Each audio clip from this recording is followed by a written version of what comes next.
Então olhei, e eis que certa mão se estendia para mim, e nela se achava o rolo de um livro.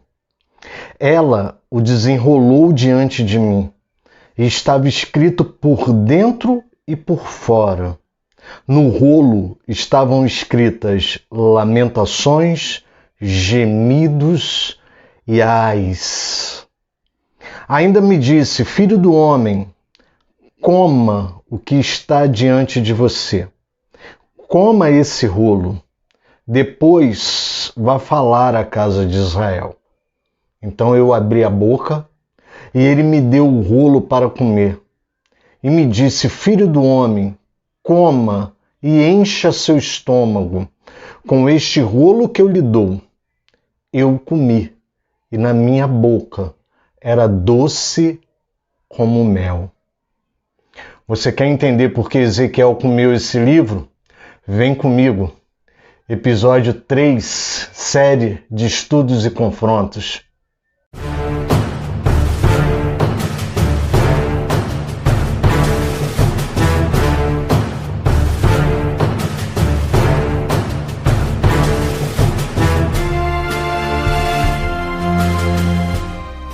Graça e paz, queridos. Pastor Alexandre aqui, de novo, com a série Estudos e Confrontos do livro de Ezequiel.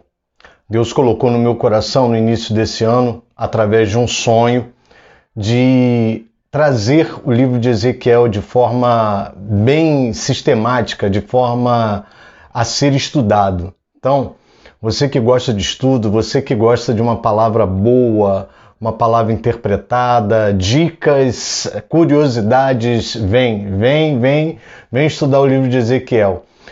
O livro de Ezequiel foi escolhido, como eu já disse, por causa do sonho. Se você quer saber o motivo do sonho, se você quer saber o enredo do sonho e por que eu decidi fazer isso, comenta aqui embaixo, coloca aqui embaixo, diz o que você acha que eu sonhei, né? Vai falando, quando chegar o momento certo eu vou te contar esse sonho, tá bom? Se você é novo por aqui, não tem problema não. Eu vou colocar um card aqui em cima, tá? Ele vai aparecer nesse cantinho aqui, olha. E esse card vai te levar lá para a série de estudos e confrontos do livro de Ezequiel. Se você não achar o card, se o YouTube por um acaso não mostrar, tem problema não. Você vem aqui embaixo, olha, onde está o meu nome, Alexandre Santos, e aqui você vai clicar. Clicar é dose, né, gente? Clicar e você vai chegar lá no meu canal, Ministério Caminhos. E aí, chegando no Ministério Caminhos, vai ter uma opção lá, playlists, do lado de vídeos. Não vai em vídeos, não, vai em playlists, tá? Chegando em playlists, você vai achar a série de estudos e confrontos do livro de Ezequiel. O objetivo dessa série não é só falar do livro de Ezequiel, a gente vai trazer outros livros também. Nesse momento, a gente vai estudar o livro de Ezequiel. E o nome, séries e confrontos, fica despreocupado. É estudos, tá? O confronto fica por conta da palavra de Deus. Foi uma forma que eu achei de filtrar aqueles que gostam realmente de estudar e que querem estudar. E hoje a gente vai falar do capítulo 2 de Ezequiel. Só que a gente vai entrar no capítulo 3, tá? Aí você vai falar assim: poxa, pastor, não é só o capítulo 2? Para que vai invadir o capítulo 3? Calma, que eu vou trazer uma curiosidade muito boa para você, que eu já falei no livro de Gênesis, mas eu não expliquei detalhadamente. E aqui, como é uma série de estudos, aqui cabe a gente explicar isso, tá?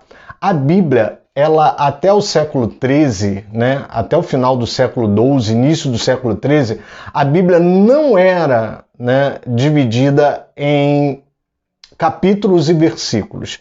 Primeiro, ela foi dividida em capítulos, tá? Um clérigo inglês, que é o Stephen Langton, ele dividiu a Bíblia, ele pegou a Septuaginta e dividiu ela em capítulos. Primeiro ele fez o trabalho braçal de dividir em capítulos. A Bíblia, ela era escrita de forma direta, como cartas, como textos escritos corridos. E aí, esse clérigo inglês, que era professor na Universidade de Paris, no início do século XIII, teve a grande ideia de dividir ela em capítulos para facilitar.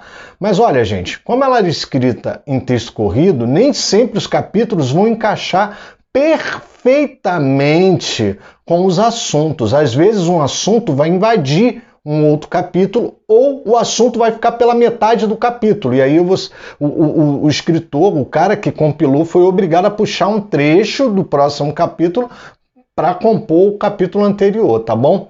E aí, na metade do século XVI, um impressor erudito francês chamado Robert Estienne, ele resolveu dividir em versículos. Isso 300 anos depois, ele resolveu dividir em versículos. Ele pegou primeiramente o Novo Testamento em grego e começou a separar em versículos. Então, se você achava que a Bíblia já foi escrita em capítulos e versículos, chegou a hora da gente entender que isso não aconteceu. Primeiro ela foi dividida em capítulos, lá pelo início do século XIII, tá? Pelo Stephen Langton. Ele dividiu em capítulos. 300 anos depois, um impressor, que é o Robert Estienne, ele dividiu em versículos. Tá bom, gente? Então isso é só para você entender, e aí você vai me desculpar se por um acaso em algum episódio eu invadir, porque tem sessões de texto que invade, como esse aqui, o chamado de Ezequiel. A gente vai falar bastante do capítulo 2, mas para você entender o que Deus fez, eu vou ter que invadir um pouquinho o capítulo 3, porque essa seção do texto, ela entra no capítulo 3. Bom, amado, como eu já falei aqui, é o chamado de Ezequiel.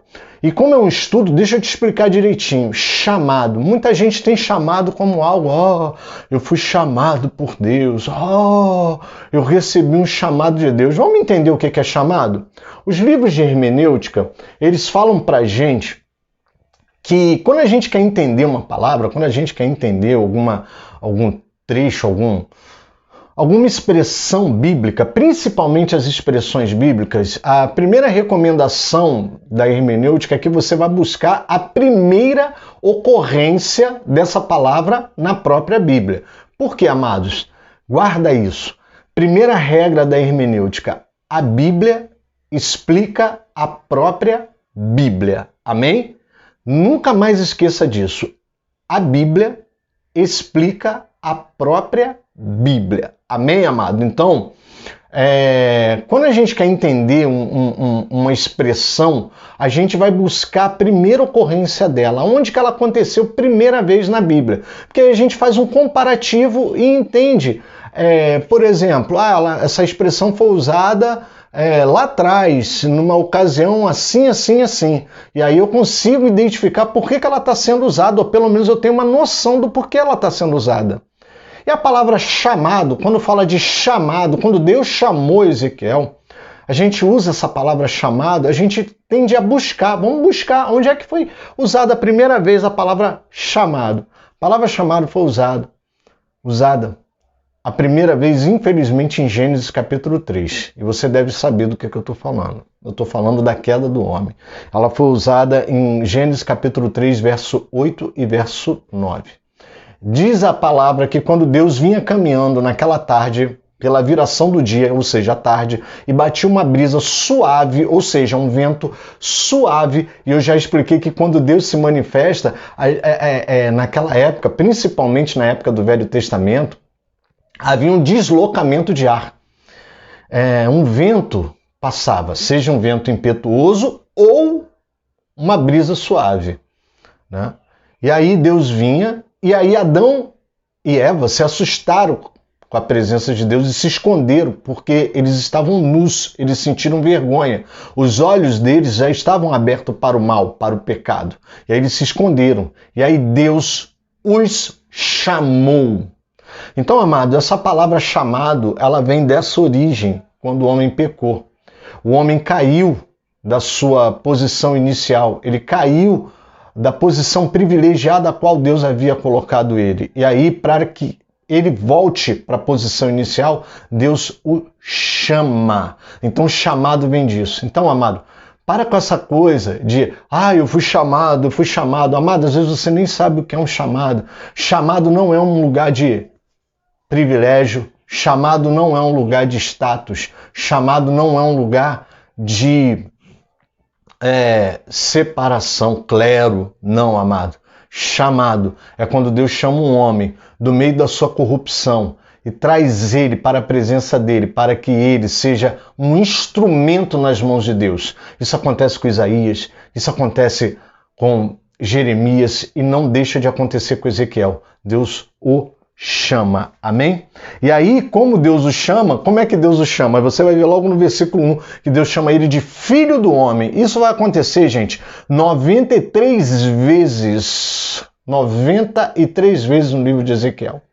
Deus chama ele de filho do homem. No Antigo Testamento todo acontece 96 vezes, sendo que as outras 6 vezes me parece que acontece com Daniel. E o que quer dizer esse filho do homem? Esse filho do homem, amado, quer dizer criatura mesmo. Deus está chamando ele, criatura, vem aqui. Ou seja, Deus se coloca como Deus supremo, criador, e chama ele filho do homem, ou seja, você, criatura, nascida de homem, nascido de mulher, assim como Jó vai falar, sou nascido de mulher, né? Deus está chamando filho do homem nesses termos. Isso é uma outra coisa também que precisa ser alterada, porque a gente pensa assim, filho do homem, oh meu Deus, não. Filho do homem vai demonstrar a sua humanidade, a sua limitação, a sua característica limitada sendo criatura, ou seja, Deus é o seu criador. Então quando Deus chama filho do homem, por 93 vezes ele vai chamar Ezequiel assim, ele está chamando Ezequiel como quem diz assim, vem cá, filho do homem, ou seja, você que é filho do homem, criatura minha, eu te criei, eu sou teu Deus, eu sou o supremo criador. Então tá aí outra característica do chamado que a gente acha, Deus vai te chamar, vem cá, bonitão, vem cá, cheiroso, vem cá, gostoso. Não, Deus vai te chamar na sua essência, para que você entenda. E qual é a postura que Deus quer de um chamado como esse, filho do homem?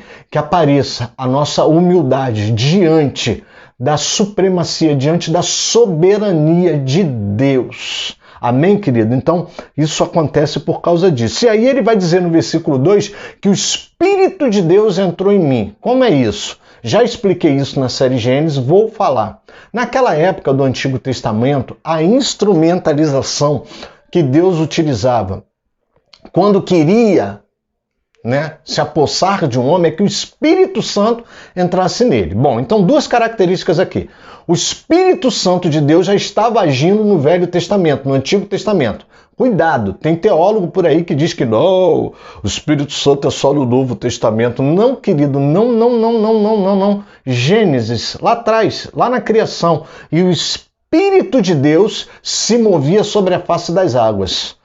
Façamos o homem a nossa imagem e semelhança. Que plural é esse? Façamos. Que plural é esse? Ou seja, o Espírito Santo, Jesus, já estava lá na criação do mundo. Ou seja, a Trindade já estava presente lá atrás, na criação. E a gente vai ver no decorrer da Bíblia toda que o Espírito de Deus toma posse dos homens que vão ser usados, que vão ser instrumentalizados. Ou seja, a instrumentalidade de Deus no Antigo Testamento acontecia dessa forma, diferente do Novo Testamento.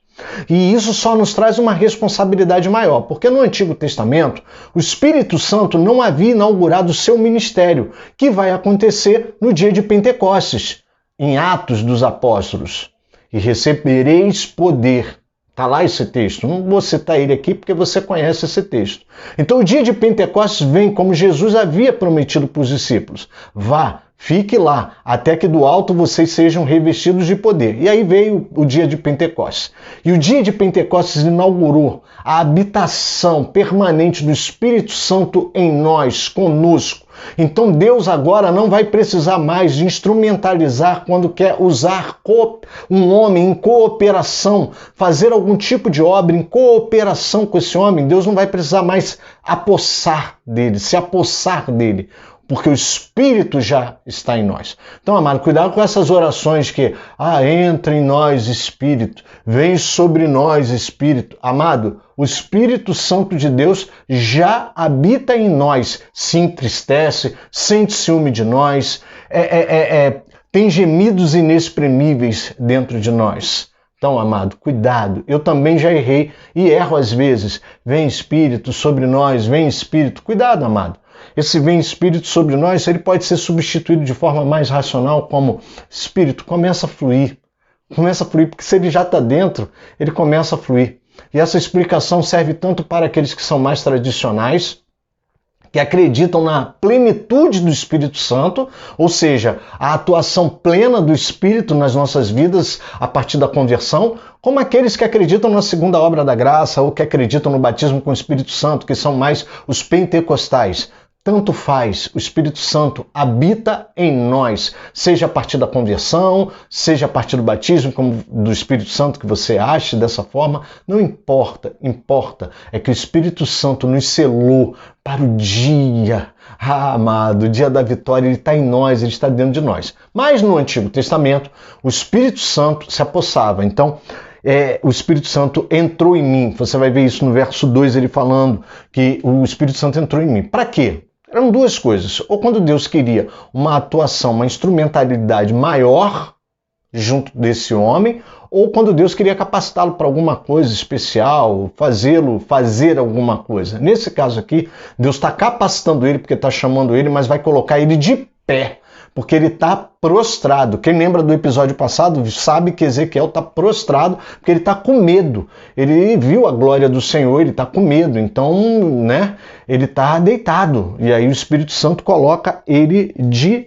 pé. E aí no verso 3, Deus vai falar com ele sobre o público-alvo dele.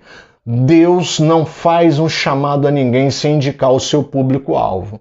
Tem gente que diz que foi chamado por Deus, mas não tem um propósito definido. Amado, cuidado com isso. Quem tem um chamado de Deus, algo arde no coração, porque Deus coloca o público-alvo dentro do teu coração. E aí Deus vai falar, olha, você vai falar aos rebeldes, o seu público é rebelde. Pais, filhos e nações rebeldes. O que Deus está querendo falar com isso, amado? Deus estava indicando para Ezequiel o público-alvo dele e fala para ele, olha, não vai ser fácil. O teu público é um público difícil e esse teu público é um público rebelde. E ele fala dos pais, ou seja, os antepassados, dos filhos, ou seja, os atuais, e as nações, ou seja, as nações que estavam ao redor de Israel, elas contaminaram Israel. E Israel, que deveria ter influenciado essas nações, acabou meio que trazendo os costumes dessas nações para dentro da sua nação, do seu próprio, da sua própria habitação, e acabou transformando esses costumes pagãos em costumes piores ainda, que misturava uma série de práticas, tanto as práticas do Deus Altíssimo, dada através da Torá, através da lei mosaica, como também as práticas pagãs. E aí você imagina a profanação completa. Então, o público-alvo que Deus tem para Ezequiel, ele explica que é o povo rebelde. Inclusive, essa expressão de povo rebelde, casa rebelde, a casa rebelde é usada exclusivamente no livro de Ezequiel. Só no livro de Ezequiel a gente vai achar essa descrição de povo rebelde. Amém, querido? E aí Deus dá as principais características da rebeldia, no verso 4. Quais são as principais características da rebeldia? Mente fechada e coração endurecido. E aqui eu quero fazer dois adendos, amado. Eu quero fazer dois adendos. Eu fico impressionado com gente que diz que é chamada e o chamado do cara é para ser missionário em Miami. O chamado do cara é para viver um evangelho que não tem luta, não tem dificuldade. Tudo que o cara fala é aceito. Vitória, cultos gloriosos. Amado, não estou falando da manifestação da glória de Deus, não. Não é disso que eu estou falando. Eu estou falando dos shows. Eu estou falando das questões pirotéricas que são criadas, sabe, para impressionar. Amado, em nome de Jesus, vê se você vai entender isso que eu estou querendo dizer aqui. Eu não estou criticando as igrejas que usam a tecnologia moderna, igrejas que cresceram e utilizam da tecnologia para tornar o culto algo a ser oferecido para Deus de forma mais excelente. Não, não é disso que eu estou falando. Eu estou falando do entretenimento, eu estou falando dos shows, eu estou falando das palavras triunfalistas. Eu estou falando desse evangelho de triunfo que não tem dificuldade, que não tem dor, que não tem sangue, suor e lágrima. Amado, quando Deus chama um homem, Deus chama esse homem para uma obra junto a pessoas rebeldes. E eu vou te provar isso no final. Você acha que o chamado é para gente fácil? Você acha que o chamado é para gente tranquila? Não. Geralmente, quando Deus nos chama, são para obras que têm circunstâncias desfavoráveis, circunstâncias dolorosas, circunstâncias que vão nos levar ao limite. Sabe, amado, em maior ou menor escala, eu não acredito no chamado, tão somente um chamado fácil. Que tudo que eu falo todo mundo atende, tudo que eu falo todo mundo gosta, tudo que eu falo todo mundo vibra. Não, amado, tá errado. Talvez, querido, não seja o teu chamado que está errado, mas seja a palavra que você anda pregando. Será que a sua palavra não está muito doce? Será que a sua palavra, aos poucos, para agradar o público-alvo que você foi chamado, não se afastou do verdadeiro evangelho? Será que as palavras que você prega talvez não estejam muito fáceis, vendendo o evangelho fácil demais? Sabe por quê, amado? As características desse povo rebelde, a gente vai ver aí no verso 4, mente fechada, ou seja, uma mente impenetrável, uma mente que ele não ouve, os olhos não veem. Ou seja, a mente fechada significa que esse cara não ouve e não vê. Ele não ouve e não vê. Então como é que pode uma palavra entrar tão facilmente assim? Toda palavra que prega é gostosa, o cara vai feliz para casa. Ah, minha semana de vitória, amado. Pelo amor de Deus, eu não estou vendendo aqui um evangelho do miserê. Não, eu sou contra esse evangelho que diz que a gente é miserável, esse evangelho que diz que a gente não presta. Não, eu sou contra isso, mas sabe, amados, eu fico muito preocupado quando essas palavras triunfalistas começam a tapar os nossos ouvidos ao ponto de eu não escutar a repreensão de Deus, a ponto de eu não escutar e nem ver o chamado de Deus. Olha, volta para cá porque você se desviou do caminho. Volta, pratica as primeiras obras. Apocalipse capítulo 2. A igreja de Éfeso era uma igreja fera, uma igreja que trabalhava, Deus conhecia, Jesus conhecia a labuta deles. Eles colocaram à prova aqueles que se diziam que eram apóstolos e não eram. Mas Jesus falou, tem porém contra ti que deixaste o primeiro amor.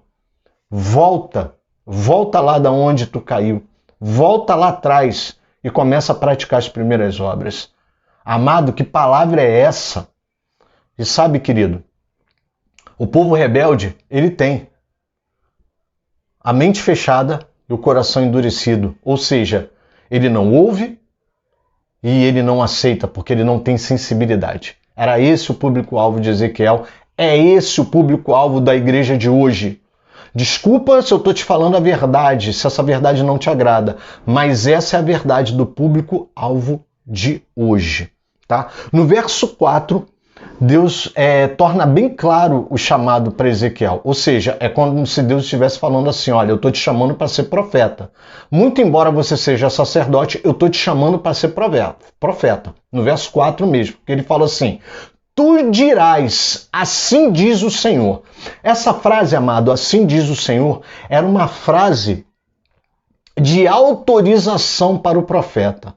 Quando o profeta usava essa frase, toda vez que você vê o profeta usando essa frase, geralmente ele está tomado pelo Espírito Santo e ele está falando em nome do Senhor, utilizando a autoridade de Deus para falar. Ou seja, o que legitimava aquele homem a chegar diante do seu público-alvo e falar e entregar a palavra era a frase, assim diz o Senhor. Você lê na Bíblia essa frase, assim diz o Senhor, e pensa que essa é uma frase normal, como que ele está dizendo, uma frase de efeito, assim diz o Senhor. E isso é culpa das nossas igrejas modernas. Muitos irmãos, quando vão ser usados por Deus, eles usam essa frase, assim diz o Senhor. E eu creio que a grande maioria esteja realmente sendo usado por Deus. Mas a gente tem que tomar muito cuidado, porque a frase assim diz o Senhor é uma frase de validação. Deus, quando fala para Ezequiel aqui, Deus está explicando para Ezequiel, você dirá assim, assim diz o Senhor. Ou seja, é como se Deus, nos dias de hoje, estivesse passando uma procuração. Alex, o que você disser, sou eu que estou dizendo. Amado, não é qualquer homem que Deus vai fazer isso. Creio eu que não tenho esse privilégio. Ezequiel teve. Mas assim, amado, cuidado. Cuidado com essa frase. Comece a entender que essa frase não é para ser usada de qualquer forma. E ela, no Velho Testamento, não é uma frase, tão simplesmente uma frase de efeito. Não! É uma autorização de Deus, amado. É uma autorização de Deus. E aí Deus, ele começa a dar as características do chamado. No verso 6, ele dá as características desse chamado para Ezequiel. A primeira coisa que ele fala, você tem que ser corajoso. Então, amado, hoje, para atuar nos ministérios de hoje, primeira coisa, você precisa ser corajoso. Ezequiel tinha que ser corajoso. E Deus completa por quê? Porque Deus diz para ele que ele está no meio de uma casa rebelde. Como eu já falei, é um termo usado só no livro de Ezequiel. E Deus descreve essa casa rebelde. Ele fala assim, olha, você vai ser colocado como no meio de sarças, entre espinhos e entre escorpiões. Deixa eu te explicar isso aqui. A sarça é aquele matagal fechado, amado. A sarça era um arbusto, era um tipo de arbusto. Lá no deserto com Moisés, a sarça, ela se manifestou, a sarça que estava apresentada para Moisés era um arbusto que queimava, ela ardia e não se consumia no fogo. Era para chamar a atenção de Moisés. Sarça aqui em Ezequiel é o mesmo arbusto, só que trançado. É um matagal, ou seja, é difícil de entrar. Então Deus estava falando assim, você vai ser colocado meio que no meio da sarça, ou seja, vai ser difícil você entrar neles, eles não estão acessíveis para você. Entre espinhos, ou seja, você vai se machucar. Amado, você está entendendo a característica do chamado? Por isso que essa série é de estudos e confrontos. Eu não tenho outra forma de te falar isso. E eu estou falando com muito amor no coração. Me amem. Eu estou te dando a verdade aqui. Os espinhos vão machucar. Quando você entrar pelo meio da sarça, os espinhos vão te machucar. E sabe, amado, era comum no meio dessa mata fechada, dessa sarça, esse matagal, ter a presença de escorpiões. Eles ficavam escondidos porque essas moitas fechadas, que a Bíblia algumas vezes vai chamar de murta, quando você encontrar na Bíblia, no Antigo Testamento, a expressão murta, é uma moita de sarça. Era comum, por causa da umidade, os escorpiões ficarem ali por baixo, amado. E ali, eles traiçoeiramente ferroavam quem passava, quem tentava passar por dentro dessa sarça, desse matagal. Vê se você consegue entender, querido, porque tem muita gente romantizando o chamado, a casa rebelde. O chamado da casa rebelde envolve corações endurecidos, povo inacessível, intransponível, espinhos que vão nos arranhar e nos machucar e nos ferir, e também escorpiões que vão nos ferroar sem que a gente espere. Esse é o chamado de Deus para as nossas vidas. E Deus, ele fecha essa situação no verso 6 como uma situação desfavorável. Deus vai falar assim, quer eles ouçam, quer eles não ouçam. E aqui eu quero fazer novamente a advertência. Cuidado com o que você anda falando e pregando. Porque se essa palavra está entrando muito fácil, amado, e está te agradando porque eles estão ouvindo, a casa rebelde, ela pode ouvir como ela pode não ouvir. Mas Deus, ele vai falar para você. Fale, quer eles ouçam ou quer eles não ouçam. Amém, querido? Deus vai dar no verso 8 conselhos a esse profeta. Deus vai falar com ele, olha, ouça o que eu lhe digo. Então, amado, você que está se colocando numa posição de ser chamado por Deus, a primeira coisa que você tem que fazer é ouvir o que Deus está dizendo para você. Ouvir o que Deus está dizendo para você. E Deus fala para ele, não seja rebelde como esse povo. Ou seja, Deus chama Ezequiel para uma postura diferenciada. Então, amado, isso aponta para a santidade. A palavra santidade significa separação. Quando Deus chama alguém, Deus está chamando essa pessoa para uma separação, para uma santidade. Ou seja, não há como uma pessoa ter sido chamada se ela continua com o mesmo padrão de comportamento daquele praticado pelo público-alvo dele. Então, querido, eu aqui estou te explicando todo o capítulo 2, que é o chamado de Ezequiel. E eu lamento te informar isso, que tem muita gente que é chamado e continua com o mesmo padrão de comportamento de outrora, ou com o mesmo padrão de comportamento da turma que é o público-alvo dele. Não tem como. Então Deus fala para ele, não seja como a casa rebelde, não seja como esse povo rebelde. Ou seja, o nosso padrão de comportamento ele tem que ser diferente dessa casa rebelde. Abra a boca e coma. E aqui eu vou entrar na passagem que eu comecei o vídeo lá na introdução lendo. O livro. Sabe, amados, a gente quer ser chamado, a gente quer estar envolvido, cooperando com a obra de Deus. A obra de Deus aqui na Terra acontece em cooperação. Alguns teólogos vão achar ruim essa minha colocação. Alguns teólogos não creem que existe essa cooperação, porque acham que isso fere a soberania de Deus. Eu acho isso uma limitação mental muito grande. Deus ele cumpre os seus propósitos comigo, semigo, contigo, sentigo, com qualquer um. Deus vai cumprir, mas há uma cooperação. A gente não pode negar que Deus, no decorrer da manifestação dele na história, ele vai trabalhar sempre em cooperação com os homens. E eu vejo homens que se colocam numa postura de serem chamados e querem ser chamados, mas não comem o livro. E que livro é esse? O livro do que ele vai explicar no verso 9. Ezequiel diz que vê uma mão que entrega a ele um livro.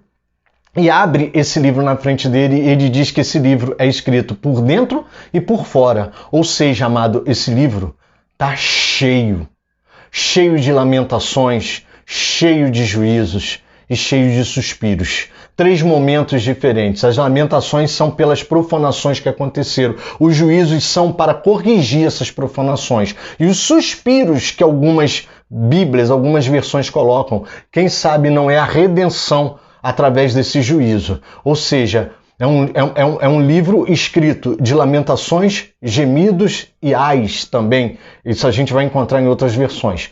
Em resumo, esse livro está cheio, está escrito de tudo aquilo que desagrada a Deus e da forma que Deus tem para corrigir isso, que são os juízos. Então é disso que está escrito. Então quando eu falo de comer, o conselho de Deus, comer o livro, é comer a palavra. Quando Deus chama Josué, Deus fala para ele, medita nessa palavra de dia e de noite, para que tudo te corra bem, para que sejas bem-sucedido. E, amado, o sucesso não está ligado ao público-alvo, nem ao chamado. Porque quem olhar o chamado de Ezequiel, de Jeremias, foi um fracasso. No entanto, o sucesso está em que a palavra de Deus seja entregue. Porque Deus fala no início do texto que quer que eles apenas saibam que existia um profeta de Deus no meio deles. Ou seja, porque isso vai servir como juízo. Então, querido, bota uma coisa na sua cabeça. É preciso comer esse livro para que você seja instruído. É preciso comer a Bíblia para que isso entre na sua cabeça, no seu coração, para que a palavra chegue até você. Naquela época, no Antigo Testamento, esse livro ele era materializado. Então havia esse rolo de livro, porque os homens do Velho Testamento precisavam ver a materialização do livro para que eles pudessem entender. Mas no Novo Testamento, Jesus, através da habitação do Espírito, através do próprio Jesus habitando em nós, amados, Jesus vai falar em Mateus capítulo 10, verso 19, não temais quando estiverem diante das autoridades, porque eu mesmo direi a vocês o que vocês vão ter que falar. Ou seja, ele vai nos encher com essa palavra. Então esse livro escrito por dentro e por fora, que é cheio da palavra de Deus, daquilo que Deus não gosta, das lamentações, dos juízos, é a própria palavra de Deus. Come essa palavra, porque naqueles momentos mais difíceis, Jesus vai encher o nosso coração. E aí no verso 1 do capítulo 3, por isso que eu tive que invadir o capítulo 3, ele vai dizer, como livro, isso é um teste de obediência, como livro. E quantas vezes Deus tem falado conosco, pastores, conosco, líderes, você que é líder de departamento, você que é professor de escola bíblica dominical, quantas vezes o Espírito Santo não fala assim para você? Vai estudar, vai ler a Bíblia, vai estudar mais um pouco, vai ler. Às vezes Deus quer entregar coisas preciosas e maravilhosas para nós e nós não entendemos. O Espírito Santo que hoje habita em nós, ele não precisa vir com uma mão, com um rolo e abrir, porque a Bíblia já está conosco. E o Espírito Santo se encarrega de tornar essa palavra, essa Bíblia que a gente lê, um dínamo dentro de nós, uma palavra rema, revelada. E às vezes nós negligenciamos isso. Então, quando no verso 1 do capítulo 3, eu agora entrei no capítulo 3, ele fala, coma o livro, ele está dizendo assim, olha, eu quero ver se você é obediente mesmo, eu quero ver se você vai comer. E aí Ezequiel pega e come o livro. E aí Ezequiel vai dizer que quando ele come o livro, no verso 3 aí, ele vai dizer que ele enche o estômago dele, ou seja, o estômago, o ventre aponta, amado, para as emoções, para os sentimentos, para aquilo que a gente sente. Então toda essa palavra mexeu com os sentimentos de Ezequiel. E você vai ver isso no próximo episódio. Você vai ver que Ezequiel fica num estado emocional que só pode ter sido esse enchimento que ele recebeu no estômago dele, o ventre dele, as emoções, os sentimentos, a razão dele, ela é alterada porque ele enche o estômago, é o ventre. Porém, a sua boca se fez doce. Por quê, amado? Quem entende, quem come, quem recebe a palavra de Deus e entende essa palavra e é obediente a essa palavra, não passa, não sofre por essa palavra. Por isso que na boca de Ezequiel se fez doce. Porque ele não passaria o perrengue que os cativos iriam passar, porque ele entendia a palavra de Deus e a palavra de Deus se fazia doce para ele. Basta você ir no Salmo 119, verso 103. O salmista vai dizer que quão doces são as tuas palavras.